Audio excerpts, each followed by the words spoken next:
soft study, ASMR. Now relax and let's begin. Internal validity means how confident we are that the independent variable caused the result. It asks, did the thing the researcher changed really cause the outcome? Or could something else explain what happened? High internal validity means the study gives a believable explanation for the result.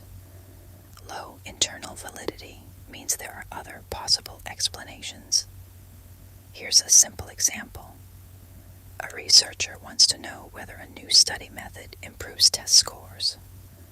One group uses the new method. Another group uses the usual method. If both groups are treated the same in every other way, the researcher can be more confident that the study method caused any difference in scores. But if the new method group also gets more study time, then study time could explain the result. That is a threat to internal validity. A threat to internal validity is anything that gives another possible explanation for the result. Now let us look at the main threats. A confounding variable is another factor that changes along with the independent variable. For example, one therapy group meets twice a week, while the control group meets once a week. If the therapy group improves more, the extra contact time may explain the result. Selection bias happens when the groups are already different before the study begins.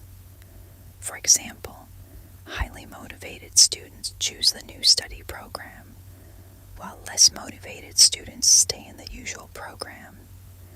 The difference in motivation may affect the test scores. Random allocation helps reduce selection bias because people are placed into groups by chance. A history effect is an outside event that happens during the study and affects the results. For example, a stress study is taking place when a major natural disaster occurs. Stress levels may rise because of the disaster, not because of the treatment. Maturation means people naturally change over time. For example, children may improve their reading simply because they are getting older. The improvement may not be caused only by the program. A testing effect happens when taking a test once affects performance the next time. For example, participants may score better on a memory test the second time because they remember the questions or know what to expect. Instrumentation change means the way something is measured changes during the study. For example, one group is tested with an easy questionnaire and another group is tested with a harder version. Any difference may come from the measurement tool, not the treatment. Attrition means participants leave the study before it finishes. This becomes a problem when the people who leave are different from the people who stay. For example, people who find a treatment difficult may drop out. The final results may make the treatment look more successful than it really was. Regression to the mean means unusually high or low scores often move closer to average when measured again. For example, people may join a stress study when their stress is extremely high. Later, their stress may fall naturally, even without treatment. Demand characteristics happen when participants guess what the study is about and change their behavior. For example, participants may try harder because they think the researcher expects the treatment to work. Experimenter effects happen when the researcher's expectations influence the participants or the results. For example, a researcher may give more encouragement to the treatment group without realizing it.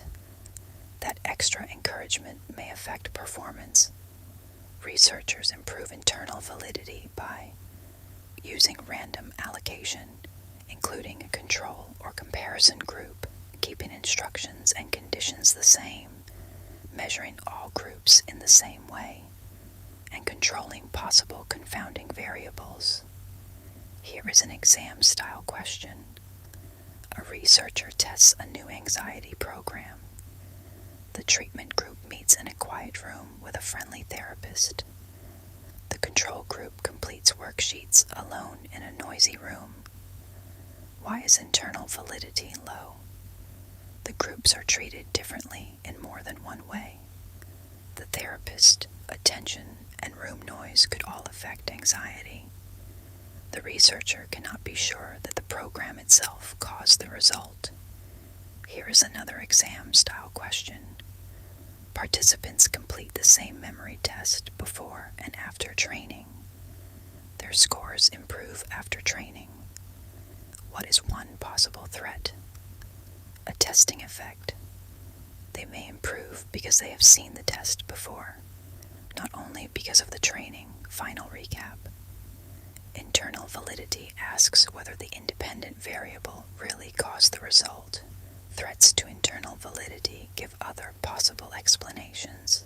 Important threats include confounds, selection bias, history, maturation, testing effects, measurement changes, attrition, regression to the mean, demand characteristics, and experimenter effects. Remember, the more other explanations there are, the lower the internal validity. Now relax, and I will see you in the next lesson.